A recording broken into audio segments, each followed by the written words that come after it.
Bon, salut à tous et bienvenue dans un nouvel épisode de ma chaîne YouTube. Aujourd'hui je vais revenir sur ma saison hivernale depuis Miami.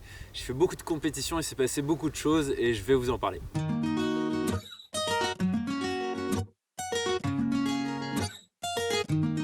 Aujourd'hui j'ai profité de ma journée de repos pour aller dans un petit coin qui s'appelle le lac du Salago à côté de Montpellier pour me baigner, pour me reposer et pour prendre l'air.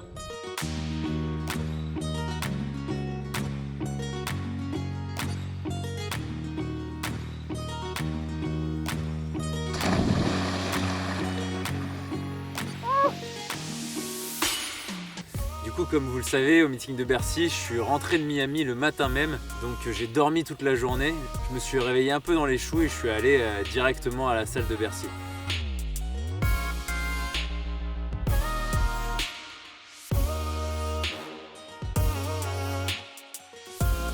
L'échauffement, c'était vraiment chaud parce que en fait, j'allais enchaîner le saut à la perche et le 60 mètres haies.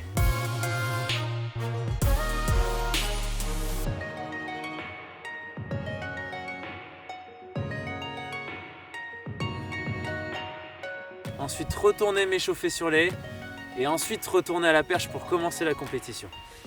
Physiquement je me sentais bien, même si je me sentais dans les choux, j'avais plus de mal à me concentrer que d'habitude, mais au final ça allait. On va dire que j'étais un peu étourdi, mais je sentais que j'avais quand même les jambes qu'il fallait malgré un gros stage à Miami. Recordman du monde, Kevin Mayer. Dans la première série des haies, j'étais avec Pascal Martino Lagarde, France. Je crois que j'avais jamais couru en compétition avec lui avant ça, j'avais juste fait des séances avec lui où j'étais pas ridicule, mais bon il me mettait quand même cher parce que c'est le meilleur français sur les haies. Donc un peu de stress, mais j'ai su le gérer. Le record du monde du décathlon, Kevin Mayer, France. Au 5. Quand ils ont dit à vos marques dans les starts, je me sentais vraiment prêt à faire une très très bonne course. À vos marques.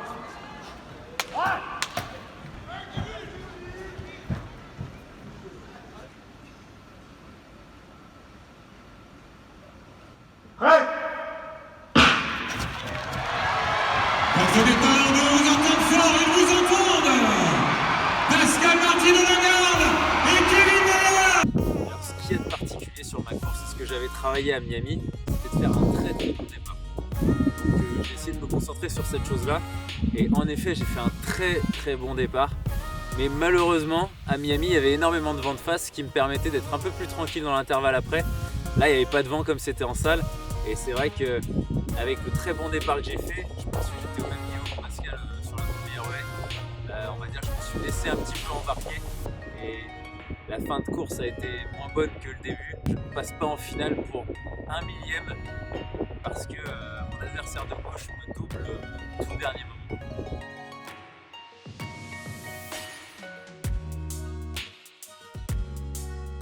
Du coup, je suis directement allé au saut à la perche sans passer par la chambre d'appel parce qu'on n'avait pas le temps. Et là, je me suis retrouvé à sauter en premier parce que, évidemment, c'était un concours international, donc j'étais le plus nul en tant que décathlonien, il n'y avait que des spécialistes. J'ai pas passé le premier essai à 5,05 m, j'ai passé le deuxième. À 5,20 m, je passe du premier essai et à 5,35 m, je change de perche, une perche un peu plus dure. Je passe pas au premier et je passe au deuxième.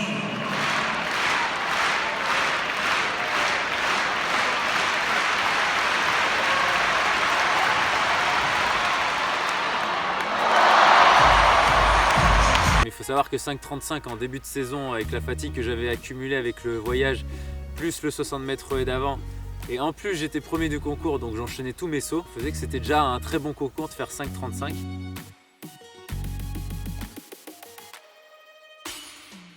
Ensuite, ce qu'on a remarqué vraiment sur ma perche, c'est que mes courses n'étaient pas du tout les mêmes à chaque saut. Ça, je pense que c'est vraiment le voyage qui a fait ça. J'arrivais pas à avoir les mêmes intentions à chaque fois, j'arrivais pas à être assez concentré techniquement pour faire la même chose.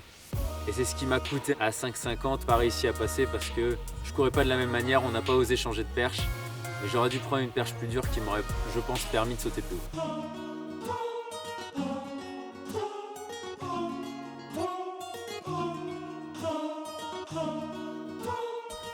conclure, c'était vraiment un beau meeting, une superbe ambiance avec un sacré public. Pour l'avoir fait plusieurs années d'affilée, je pense que c'était la meilleure édition et que d'année en année ça va de mieux en mieux. Je vous invite vraiment à venir l'année prochaine parce que c'est vraiment un show qu'on fait, un peu à l'américaine, et c'est vrai qu'on voit pas ça souvent en France et ça change et c'est très divertissant. 5 jours après, j'avais le meeting de Val-de-Reuil. Mais entre ces deux échéances, j'avais une obligation entre guillemets, puisque c'était avec plaisir que je le faisais. C'était avec un de mes partenaires Infologique. On a inauguré un bâtiment qu'ils ont nommé en mon nom, Kevin Mayer, avec d'énormes photos qui étaient sur le bâtiment, donc ça faisait vraiment plaisir. C'était vraiment un honneur pour moi d'aller l'inaugurer avec eux à Valence, qui est ma terre d'enfance que j'aime beaucoup. Bon, 3, 2, 1... Donc vraiment un gros plaisir, et puis ensuite je suis reparti sur le voyage parce qu'il y avait un meeting 3 jours après. Je suis allé à Lyon faire un petit check-up avec mon préparateur physique Jérôme Simien. J'ai fait quelques départs de sprint pour être prêt au meeting de Valder. En termes de douleur, t'as plus de douleur? 2.9, 3.6, 6.4, 7.6. Mais non. 8.9. Ouais, par contre, je pense que j'ai pris en masse musculaire. Hein. Bah 1 kilo.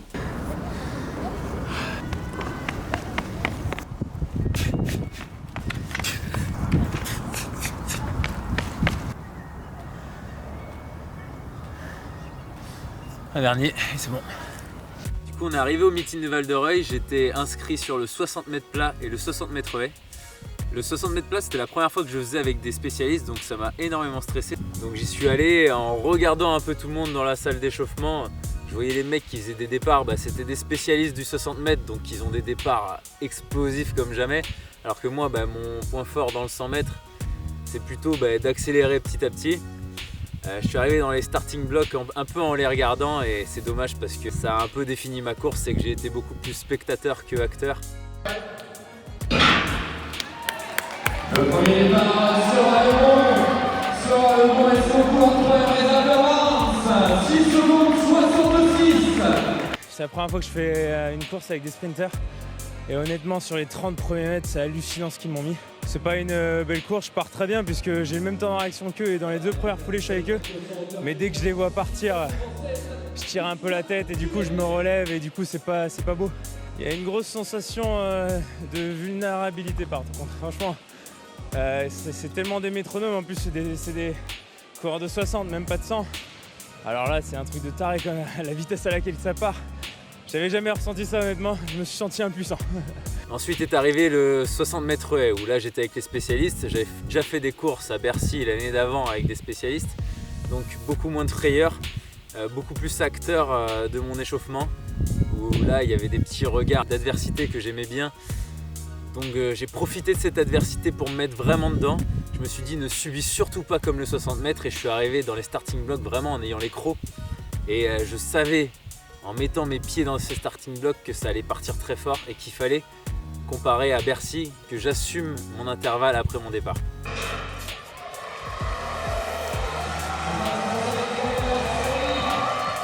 L'Espagnol s'impose en 7,66 mais n'avait pas imaginé emmener dans sa foulée Kevin Mayer, second en 7,72, nouveau record personnel.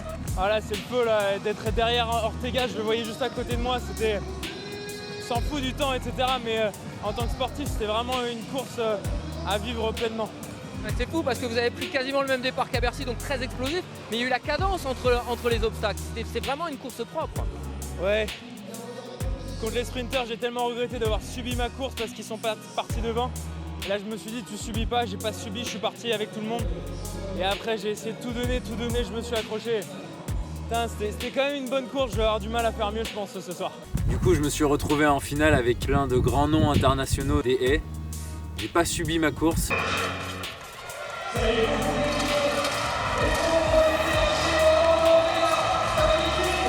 J'ai refait un très bon temps de 7,74. Techniquement c'était pas extra mais très content quand même, j'ai tapé des haies. Mais c'était une expérience assez incroyable parce que j'étais avec les meilleurs mondiaux et que j'avais de quoi me battre avec eux, même si bon, j'ai fini je crois 5e de la course. Bilan du meeting très positif parce que j'avais acquis beaucoup de réglages et beaucoup de confiance pour la suite. Bon là comme vous le voyez on a des gros problèmes de son, donc là ce que je suis en train de dire clairement c'est que suite à une séance de perche un petit peu fatigué, je me suis complètement bloqué le dos. J'ai dû annuler le meeting de Rouen et le meeting de Liévin et je pars directement pour aller voir mon préparateur physique Jérôme Simian pour essayer de sauver entre guillemets les championnats de France élite qui se dérouleront 10 jours après. Ça va normalement tourner avec les bras. Je sais, c'est pour ça que c'est pas facile.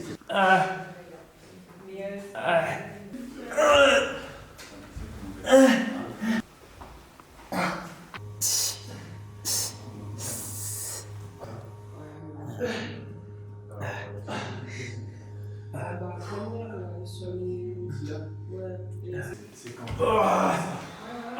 le camp de faire ça. Que ça là. Bon. Let's go.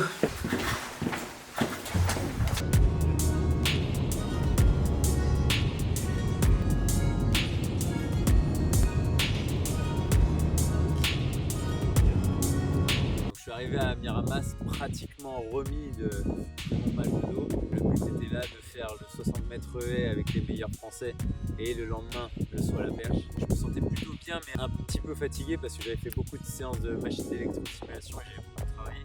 Mais ça allait. Je fais un petit échauffement, des départs haie comme d'habitude, pas mal de rails, je change rien comme à Bercy. Et j'arrive sur ma série, je suis à côté de Pascal Martin de la Garde, décidément je me retrouve tout le temps avec lui.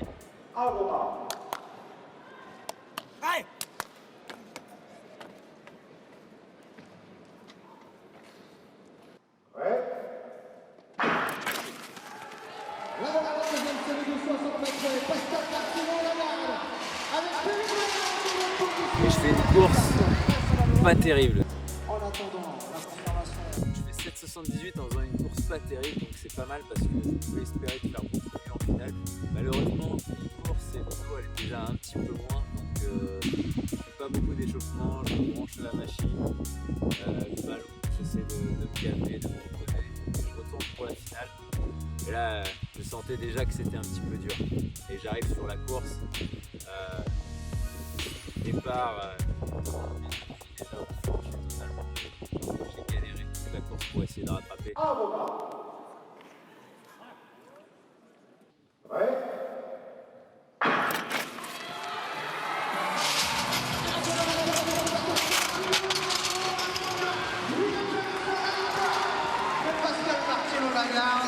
Le bilan de ces saisons hivernales sur les haies a été très très bon. J'ai fait mon record dès la première course, mais quand même un petit peu frustrant parce que dès que ça commençait à monter en puissance, je me suis bloqué le dos et j'ai pas pu m'exprimer comme je voulais. Très frustrant parce que j'étais en finale des haies avec les meilleurs français et j'aurais bien aimé m'exprimer avec mes pleins moyens. Le concours de perche le lendemain a été très compliqué, je pensais avoir récupéré mais j'avais pas du tout récupéré en fait. J'étais très fatigué, j'avais déjà un peu mal au dos et comme c'était à la perche que je m'étais bloqué le dos, j'avais un petit peu peur. Donc j'ai pas réussi à me régler dans ma course d'élan, j'ai même pas fait un seul saut avec ma course d'élan à l'échauffement. Donc j'ai fait comme j'ai pu, j'ai fait la première barre à 5,05 m, mais à 5,20 m c'était pire en pire. Donc je suis quand même allé jusqu'au bout, mais c'était pas beau du tout et j'aurais même dû arrêter avant. Donc en bilan de cette saison hivernale, énormément de progrès et beaucoup de frustration quand même parce que j'espérais énormément à la perche et encore plus sur les haies. Et il n'y a que ma première course de haie de la saison où j'ai vraiment pu m'exprimer, les autres ont été un petit peu tronqués par ce mal de dos. J'ai pris cette saison hivernale vraiment comme une préparation, j'avais même décidé de ne pas faire les championnats d'Europe en salle à l'heptathlon pour vraiment me concentrer sur mon entraînement. Donc je suis reparti sur ma saison estivale très vite après pour déjà de une régler ce dos et de deux d'organiser un peu tous les événements et toutes les échéances qui arrivent, à savoir la plus importante, les championnats du monde à Doha. Donc à chaque fois qu'une nouvelle saison commence, le passage obligatoire c'est à Lyon chez Jérôme Simian, mon préparateur physique. On fait des tests de puissance, des tests d'explosivité, plein de tests pour savoir un peu où j'en suis dans mes foulées, dans plein de choses comme ça. On repart sur comment reprogrammer toutes nos musculations, tous les entraînements, plein de nouvelles intentions techniques dans chaque épreuve. Reste à gauche, plus à gauche. Avec la jambe gauche. Voilà, c'est ça. Retarde la tombée de là. Tu vas tomber solide. Retarde-le. Voilà. Retarde. Voilà.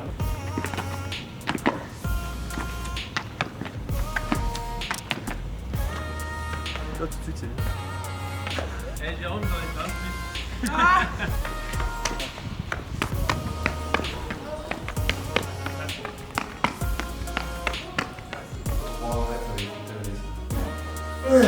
Voilà, très bien.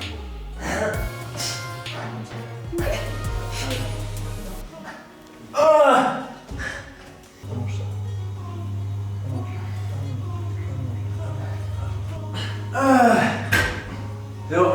Bon, tu l'as? Ouais.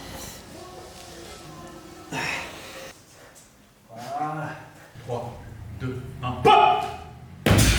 Go! 46, 17. Allez! Pop! Ah là là! Pop! Non! Ah si! Oh. Si? Ah ouais, putain.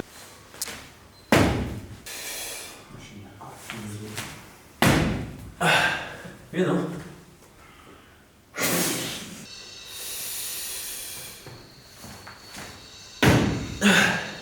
Putain! Vamos! Pop! 47, 95. La prochaine fois. Tcha! Go! 49, 38.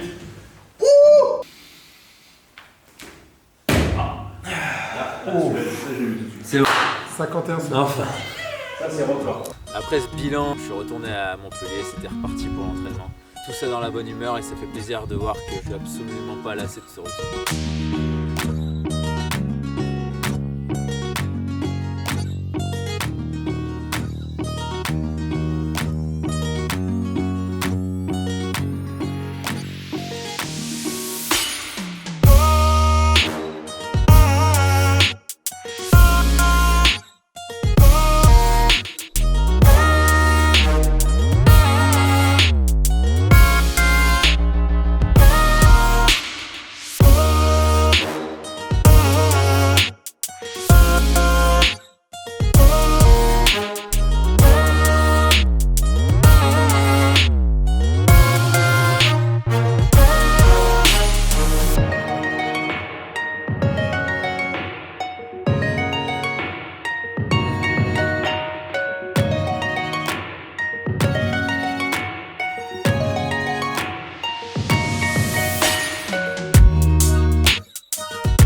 C'est la fin de cet épisode, j'espère qu'il vous a plu. En tout cas, vous êtes de plus en plus nombreux à me suivre sur YouTube et ça fait vraiment plaisir. Merci beaucoup. Le prochain épisode parlera de mon stage à Kobe au Japon avec toute l'équipe de France et mon Belge international qui me suivra. Je vous dis à très vite et je vous fais d'énormes bisous.